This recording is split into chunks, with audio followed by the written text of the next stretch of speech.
Session title, How Do We Know What Works? Challenges and Opportunities for Building Evidence for Leaders and Decision Makers. Welcome back. As a reminder, if you need technical assistance, our help desk is available. Also, please note that the handouts for today's session are available in the handouts menu. My name is James Coloma, and I'm a liaison with the Capacity Building Center for States. In this session, How Do We Know What Works? Challenges and Opportunities for Building Evidence for Leaders and Decision Makers is designed to discuss evidence-based practice through the lens in which leaders process information to understand what works and what does not work. This session will also discuss ways in which leaders decide what information is credible and whether programs are having the intended effect. In this session, you'll hear from 3 experts who will discuss ways how leaders in their field apply the knowledge and evidence to make decisions about how to improve outcomes for children, youth, and families. What are some of those promising things that are available to us around data and evidence? Alicia, I'm going to start with you. Alicia Summers, Capacity Building Center for Courts.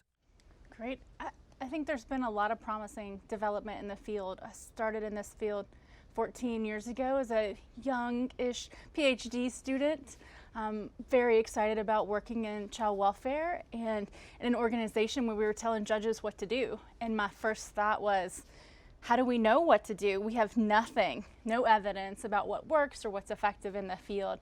And now I can say several years later that we actually have plenty to rely on, at least a good starting point. So when they ask, there's things we can point the judges to that says we have some evidence that this works, why don't you try this? So we've definitely progressed a long way in building the evidence base, at least from an academic perspective, working with judges. And Renda, what about from the tribal communities? What are those things that are very promising that you have knowledge of that you could share with our audience? Renda Dionne Madrigal, Mindful Practice Incorporated. Well, I think what Alicia said about how, where do we go to find out what works for in tribal communities, you go to Native people, and so some of the people that are doing great work are people like Bonnie Duran with community-based participatory research from a Native perspective, Maria Yellowhorse Braveheart and her research with historical trauma, Michael Yellowbird and the connections he draws between what Western science is finding and tribal belief systems that already existed. Great. And Rebecca, what about from child welfare? What are those things that child welfare has done to move the field forward around data and evidence? Rebecca Jones Gaston, Maryland Department of Human Services, Social Services Administration. So I think in child welfare, we have been able to use evidence to make change and to importantly change direction. We used to think that long-term foster care was what kids needed in order to be safe and well, and we learned from those young people that it wasn't actually working the way that we intended. And so the field has shifted pretty significantly to understanding that there are some different practices that we need to have. And so I think the more we balance science with input and feedback from those that we're working with and serving, I think the better we've become. And we have some ways to go, but we actually have absolutely improved some of the work and practices in the field. And I think even in how we're sharing data and thinking about understanding where our gaps are has improved in many ways. And I think will inform us as we move forward and think about what are some of the new changes or the next phase of the field. I'd like to talk now about how leaders collaborate between those agencies. And the first question that I want to ask is I'm going to start with Rebecca. How do we create opportunities for those organizations that have promising practices that don't meet that level of evidence and take that time to work with other agencies and give them the space to create that evidence? So that's a great question. I think there's opportunities to include organizations in our oftentimes partnerships that we have with universities and those that are doing evaluations in relationship to our work that might support building evidence related to that. And I think another space that is an opportunity is being able to, certainly for me as a state leader, having relationships with other leaders across the country, being able to have conversations to see if there are actually other community organizations across the country that are doing a similar or the same practice, and see if there's any way for us to kind of jointly work together in that regard. And I think the other thing that I would add is also thinking about, with some of the funding that we have, be it from philanthropic organizations or our own funding streams, state and federal, thinking about, are there opportunities for us to create space or even create convenings and have people at the table to be able to explore how we do that. That's great. Brenda, what about from the tribal communities? How do you all collaborate with child welfare and with the courts to create a space for gathering evidence and working with them collaboratively on what that might look like? Well, one of the things that happened in Southern California, Riverside County specifically, was a nice collaboration between the Indian tribes. The tribes in California are small, so they tend to form consortiums. So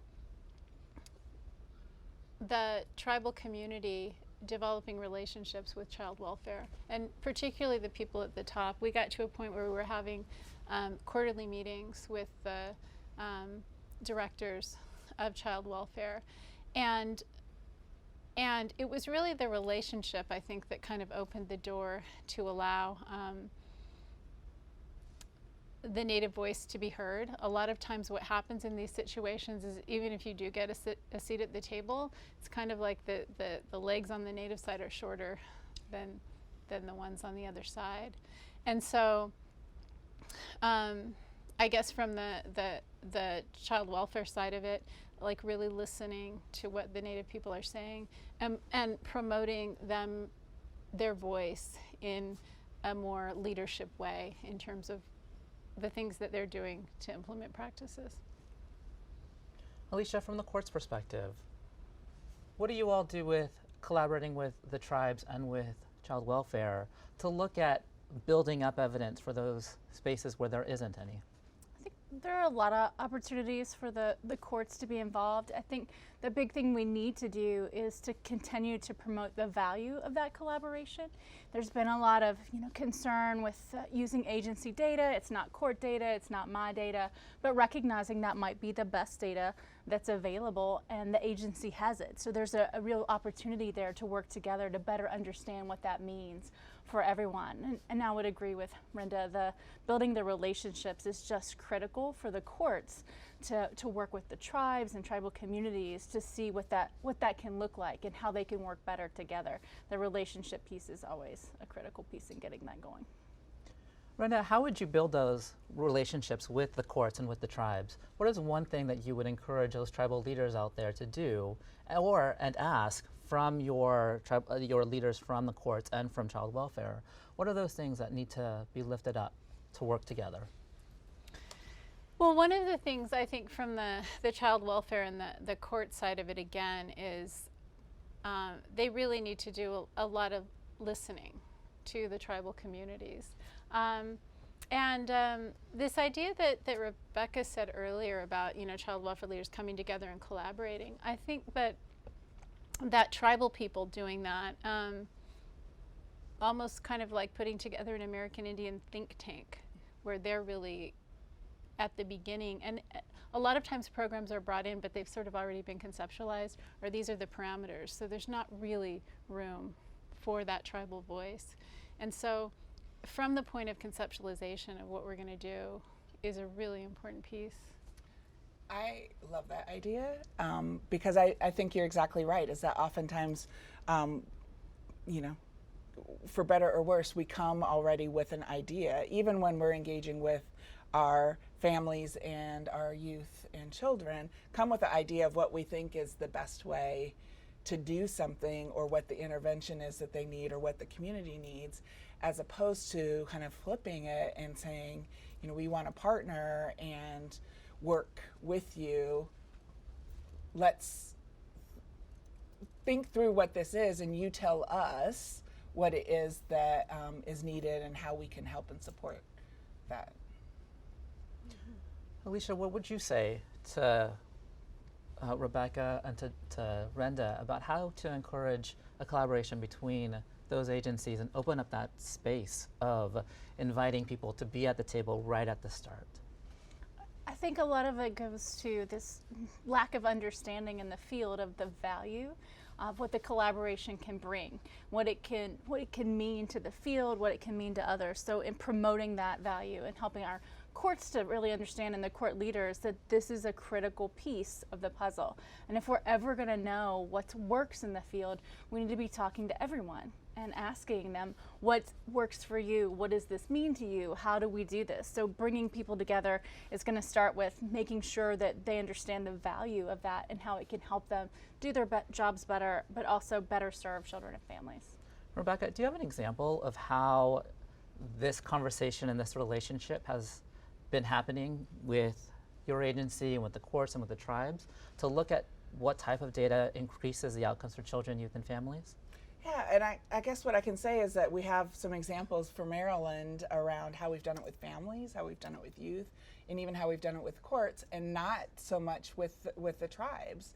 And I think, you know, what we would oftentimes say is we don't have federally recognized tribes in Maryland, but we absolutely know that there are tribes. And so I think in some ways it's figuring out how do we create that space. We have conversations and have joint meetings and things like that, but it's never really been in the spirit of what Renda's talking about in regards to kind of working with the tribal community to really have it be an organic identification of what's needed, and then figuring out how can we actually support carrying that out. And so I think there's some great opportunities for us to be able to do some things differently with our tribal communities, but also for our other communities that maybe don't have the same space at the table currently in the work that we're doing.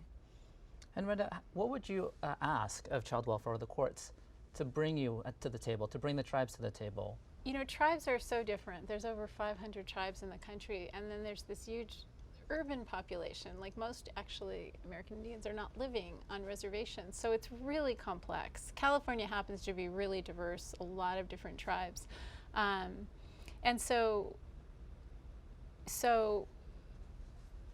identifying someone that's native, I guess, within the community that can help you figure out in terms of your city, your county, how to begin to navigate the relationship with the tribes, who has a voice. And you're looking for native people that have some experience in the field, but also have a pretty strong American Indian worldview, because if you're not going to do it from that perspective. Thank you. We've also talked, or you've also all shared about what is data and what looks like good data. How do we collaborate together on building a shared data set from the perspectives of building up that evidence? Alicia, what would you say that is needed to help build that data between child welfare, the courts, and the tribes? I think the main thing is a better understanding of what data and evidence are, and a more openness on behalf of the courts in particular, but others as well, to share that information. We come from a very siloed background where we have our data and we're not sharing that with anyone, and we don't know how people are going to take it or how they're going to use it, and so there's not a lot of sharing. And even within the courts, between their colleagues in the next county, they might learn something very useful or have data that could help others, but it stays there. So we don't really disseminate what we learn, so we're not ever learning from each other. So helping to understand the value of your data is valuable, their data is valuable, the data together can give you a more robust story. Let's try to do something there. So helping them really get how important it is to share and break down some of those walls. And Renda, from that tribal perspective, how do we get the tribal data to, into the ways that child welfare and the courts could use it? Well, some of the native people out there that are working on this right now, and a lot of times it's talked about as sort of decolonizing research. Michael Yellowbird does a lot in the field of social work on that.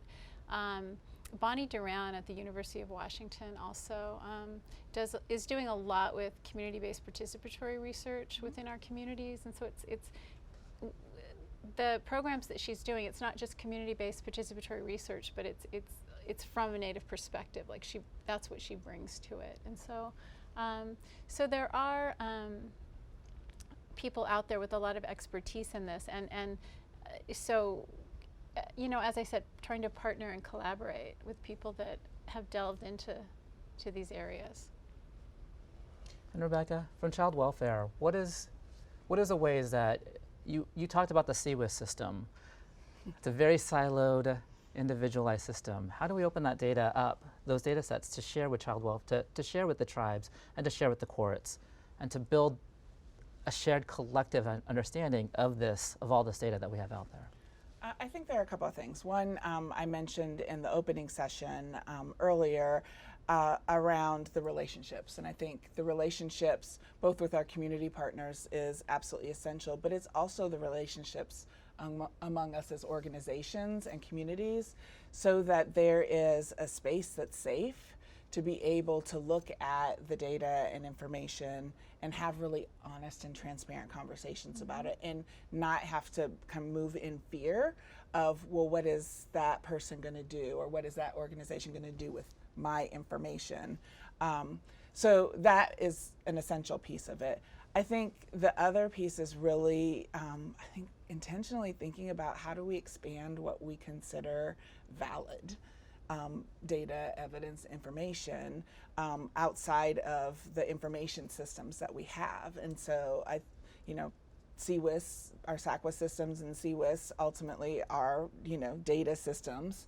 CWIS builds in the expectation that systems are actually talking with each other and sharing data, and there's interoperability, but those are numbers and information, and still not necessarily drawing out the humanity and the humanness of the work. And so I think figuring out how do we build in the stories of those that are working in the systems, but also those that are being served into what is considered valid is going to be really important as we move forward. And lastly, what is one hope that you have for our system about how our collective information can help to build evidence-based practices so that we could figure out what works for our children, youth, and families? Brenda, I'll start with you. Well, I guess the hope that I would have is exactly what comes out of those Native reports and focus groups, that the efforts are to support and sustain the cultural practices and traditions that tribal communities are saying that they want, and that really sustained them for thousands and thousands of years. Most of what evidence-based finds in terms of what's protective for children and families, tribal communities already had those things. They were just hit really hard through the process of colonization. And so efforts to sustain and revitalize culture and tradition. Alicia, what about from you?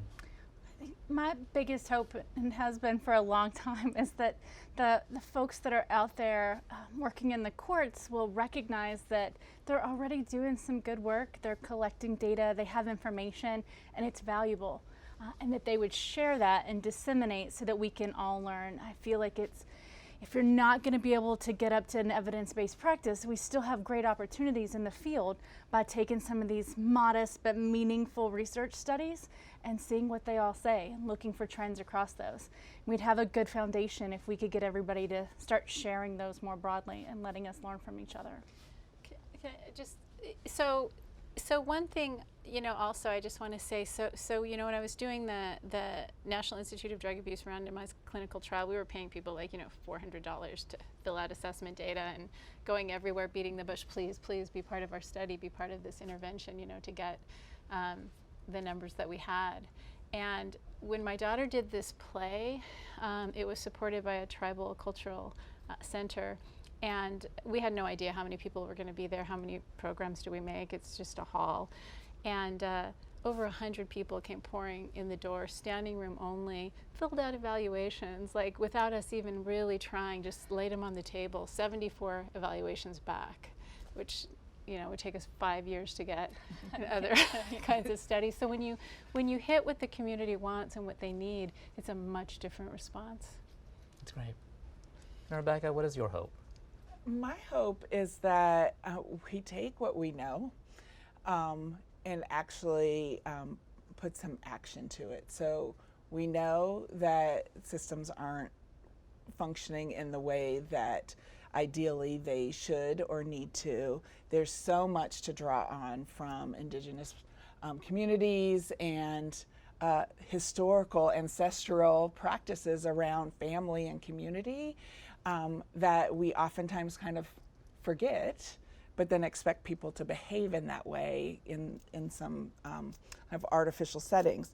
And so I think to kind of wrap it up in a nutshell, it would be that we are better at actually putting humanity into our data and information, and having that drive what we need to do and the decisions that we're making, and be able to push each other as family members around where we need to continue to grow and strengthen and not get comfortable.